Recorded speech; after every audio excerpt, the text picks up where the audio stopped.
Noite, às 7 horas, é o Atlético Paranaense que está disputando a Sul-Americana, ganhou do Newell's Old Boys aqui em Curitiba, na Arena da Baixada, por 3-0 e agora vai lá disputar o jogo de volta para tentar a classificação na Copa Sul-Americana. Quem traz as informações do Atlético, as primeiras do Atlético, é o Eduardo Destre.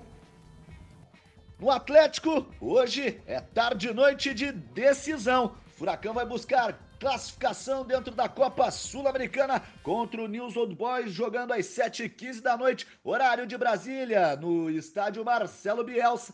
Tem a vantagem de ter vencido o primeiro compromisso por 3-0 em nossa capital. Com relação a... sabe que o Carleto, suspenso, não vai poder participar da partida. A tendência é que o Renan Lodge possa surgir como novidade na ala esquerda do Furacão. A exemplo do que já fizeram o Diniz no último jogo do Campeonato Brasileiro, na derrota para a equipe do Palmeiras. Outra novidade pode ser a volta, o retorno do experiente e competente zagueiro Paulo André. Ele que ficou fora do último compromisso do Campeonato Brasileiro, viajou com a delegação, está concentrado, vai ser reavaliado pelo DM. Se tiver ok, joga. Se não, o Zé Ivaldo pode ser mantido no sistema defensivo da equipe rubro-negra. Fernando Diniz não confirmou a equipe, sabe que se trata de um jogo decisivo, onde o Atlético será pressionado por cerca de 40 mil torcedores na Argentina nesta noite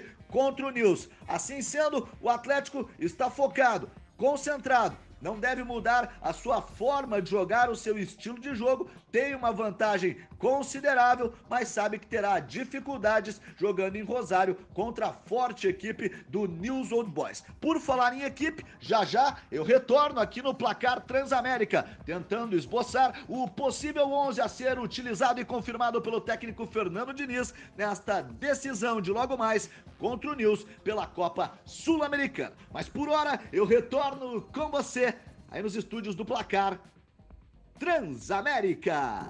Obrigada pelas informações, Destre. O Atlético que já está em Rosário, já está fazendo seus treinamentos. Hoje de manhã a gente teve informações, temos imagens aí também, uma entrevista coletiva, na verdade uma entrevista com os jogadores que já estão se preparando para essa partida de logo mais. A gente espera que vai ser um jogo muito difícil, apesar da vantagem que a gente tem. A gente está preparado para isso, né? A gente vem treinando muito forte agora, a gente está nos preparando para pegar a equipe do Newell's, apesar dos 3 gols de diferença. Eu tenho certeza que vai mudar o ambiente do jogo. É uma torcida, a gente deu para ver na arena como que é a torcida do Newell's. Eles vão voltar ao estádio e empurrar o time do início ao final do jogo.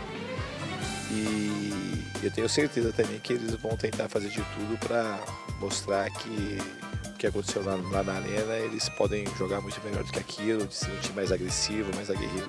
O time está preparado quanto a isso, porque é um comportamento praticamente fácil da gente imaginar o que o Newell's vai propor, não só no começo do jogo. Eles têm uma desvantagem de 3 gols e eles vão ter que se atirar e tentar tirar essa desvantagem, eles vão tentar fazer isso o quanto antes. E a gente tem que estar preparado para isso, para não deixar que isso aconteça. O time está bem atento quanto à pressão que a gente deve sofrer, não só no início, mas durante toda a partida. Tá, então a palavra do Matheus Rossetto e também do técnico Fernando Diniz. O Atlético que tem uma vantagem, né? Ganhou de 3-0, como eu disse, aqui em Curitiba e agora tenta administrar essa vantagem lá em Rosário. E eu aproveito para chamar o nosso comentarista convidado de hoje. Muito obrigada pela tua presença, Leandro.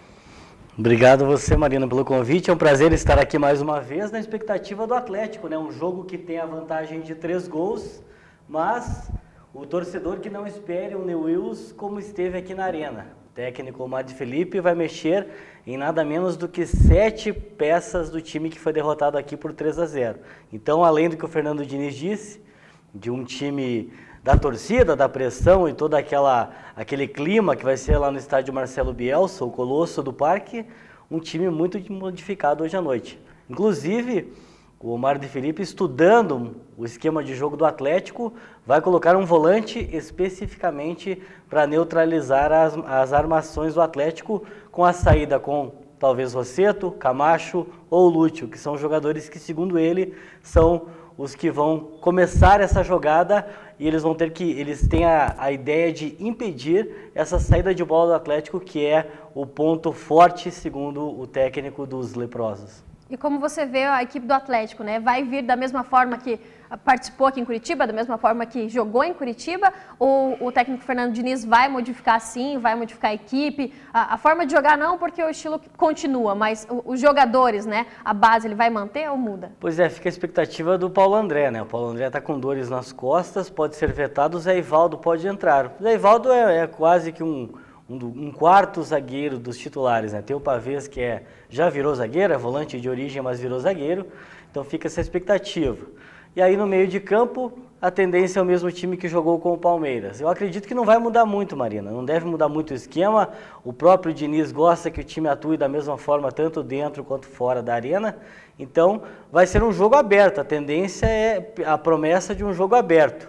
Do lado de lá, como a gente já disse, um time bastante modificado. E detalhe, né? No jogo daqui da arena, o Newell's estava sem os seus 2 principais jogadores. Um deles continua de fora, que é o Brian Sarmiento, que é um meia muito habilidoso, jogou aqui no Brasil, na Ponte Preta, que está com uma lesão de ligamento, então não tem previsão de volta, pelo menos mais 3, 4 meses de fora. Mas o Luiz Leal, que é o artilheiro, que tem nacionalidade portuguesa, mas é de São Tomé e Príncipe. Você sabe onde fica São Tomé e Príncipe? Enfim, já jogou em vários clubes do futebol português, jogou no Cerro Porteño, no futebol mexicano, e é o artilheiro da equipe. E naquele jogo da arena ele foi vetado momentos antes da partida com uma lesão no joelho, dores no joelho. E agora está voltando e voltando bem. Eles, após aquele jogo, os leprosos jogaram 4 partidas, venceram 2 e perderam 2. E o Luiz Leal voltou a marcar gols, é um dos artilheiros do campeonato argentino. Tá certo, então o Atlético, que tem um compromisso hoje às 7 horas da noite contra o Newell's lá em Rosário, já está treinando, já está preparado para a partida de hoje à noite. E quem no bloco, falando do Atlético Paranaense, já pedindo passagem, o Eduardo Destre. Maravilha, a gente retorna atualizando e fechando as informações do Clube Atlético Paranaense aqui no Placar Transamérica. O técnico Fernando Diniz não pode contar com o Carleto. Thiago Carleto está suspenso pela Conmebol. Ele desfalca o Furacão e, assim sendo, na ala esquerda a tendência é que o Renan Lodge possa aparecer como novidade. Fernando Diniz aguarda pela reavaliação do DM rubro-negro com relação ao zagueiro Paulo André. Se for liberado, tudo ok, ele volta à equipe. Caso contrário, o Zé Ivaldo pode jogar, a exemplo do que aconteceu contra o Palmeiras. O Atlético entra em campo às 7h15 da noite no estádio Marcelo Bielsa em Rosário, buscando a classificação à próxima fase da competição. Tem uma vantagem considerável, venceu o primeiro compromisso por 3-0 em nossa capital. Assim sendo, na sua essência, o provável Atlético a ser confirmado pelo Fernando Diniz logo mais em Rosário para encarar o Newell's deve ter o futebol de Santos, 3 zagueiros, Esteban Pavês, Paulo André e Thiago Heleno. Se o Paulo André for vetado, o Zé Ivaldo deve aparecer. Na direita, Rosseto. No meio-campo, Lúcio Gonzalez, Camacho e na esquerda, Renan Lodge. Na criação, Nicão e Guilherme. Lá na frente, o Pablo. É este o Furacão, o Clube Atlético Paranaense, para esta partida decisiva. Vale vaga a próxima fase da Sul-Americana. Furacão encarando o Newell's, jogando em Rosário às 7h15 da noite. Tem a vantagem, venceu o primeiro compromisso pelo placar de 3-0, o Furacão vai em busca da vaga à segunda fase da Copa Sul-Americana, logo mais na Argentina. Eu, por hora, retorno com você aí nos estúdios do Placar Transamérica.